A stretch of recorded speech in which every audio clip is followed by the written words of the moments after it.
Sa puntong ito ay bibigyan natin ng update ang ating mga kababayan hinggil po dito sa inilabas na naman ng attack dog ni Marcos na si Ombudsman Boying Remulla na pag-atake sa mga senador.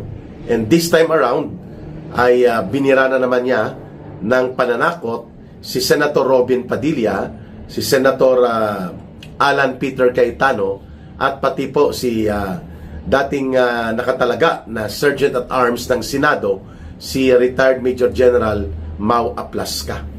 Talagang unlimited po ang pagiging abusado nitong Boying Remulla sa kanyang kapangyarihan bilang ombudsman.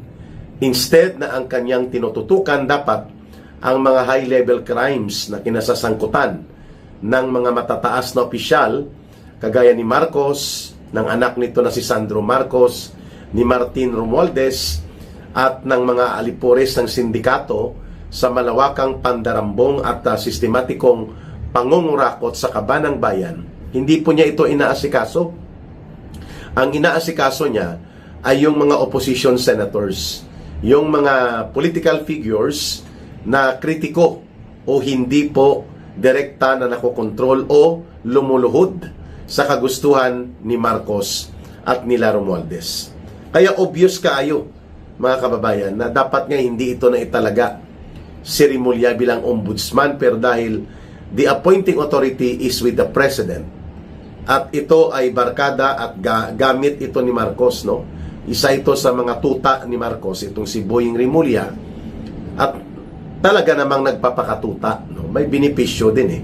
Alam naman natin na mula pa sa DOJ, sa Department of Justice, kung paano niya ginamit ang kanyang poder at kapangyarihan para hindi sa kapakanan ng pagsusulong ng kabutihan ng mamamayan at ng bansang Pilipinas, kundi sa pansariling interes nila ng kanyang mga kasabwat na politiko at lalo na sa boss-amo niya na si Marcos Jr. Ang kaso po ay isinampa na reklamo ng grupo ng mga pinagsanib na dilaw at pink na mga zombies. Ito yung grupo na tinatawag na Tindig Balahibo Pilipinas. Tindig Balahibo. Ito yung Tindig Balahibo Pilipinas. Nagsampa sila ng reklamo laban kay Senator Alan Peter Cayetano, Senator Robin Padilla at kay retired Major General Mau Aplasca. Dahil daw pinatakas ng dalawa o pinagtakpan ng mga naturang individuals, no? Senator Cayetano Alan, Senator Robin Padilla, and General Aplasca, si Senator Bato de la Rosa, kaya hindi naging matagumpay ang pagpapadukot at pagpapatapon ni Marcos patapon papunta sa ICC detention facility sa Netherlands laban kay Senator Bato de la Rosa. Una, ang kaso na ito ay baluktot. Bakit? Wala pong nilabag na batas sa Pilipinas. Sila Senator Robin Padilla, Senator Alan Peter Cayetano, General Aplasca, and even si General or si Senator Bato de la Rosa. Ang ICC arrest order ay hindi po absolute at automatic na ini-implement dapat. Kaya nga ito ay subject to review and decision ng Korte Suprema. Matatandaan po natin na walang nakasampang kaso, anumang kasong kriminal, administratibo, civil na mga kaso laban kay Senator Bato de la Rosa. So, therefore, wala pong anumang mga pananagutan o sagutin sa korte si Senator Bato de la Rosa. That's very clear. The ICC arrest order na sinasabi ni Marcos, ni Remulla, nila Matibag, ito ay subject for deliberation, review, and resolution by the Supreme Court. At pending pa ito. Hindi ba sila makapag-antay kung madideklara ito as valid o hindi? Sapagkat ito ay questionable.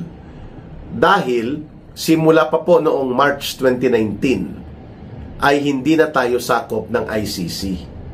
At malinaw naman po na ang mga ginagawa ng ICC ay nagiging kadugtong sa political persecution and demolition job na inilalatag ni Marcos Jr. laban sa mga Duterte political camp and Duterte political supporters. And that is the reason na binabribe nila Marcos ang ICC para gamitin ito na pangtakot at the same time excuse o kanilang ginagamit sa paraan na ito ay magiging instrumento nila upang supilin ang mga demokratikong kalayaan at karapatan ng mga individual sa Pilipinas na hindi nila kayang sampahan ng kaso dito sa Pilipinas. So iyan po ang nangyari kay Pangulong Rodrigo Duterte. Yan din po ang nangyayari ngayon kay Senator Bato de la Rosa. Now mga kababayan, dahil subject pa for deliberation and subject for review and resolution kung absolute ba at automatic ang implementasyon ng bugos na yan na ICC arrest order na yan, ay nagmamadali po si Marcos sa pamamagitan nila Rimulya at nila Matibag at ng kanyang mga tauhan na talaga namang sikilin at supilin ang karapatan ni Senator Bato de la Rosa to seek out for legal remedies available to him under the Constitution and under our system of justice and judicial procedures. Lalo na po ang pagdulog sa Korte Suprema. Hindi na po ito kinikilala nila Marcos at nila Boying Rimulya.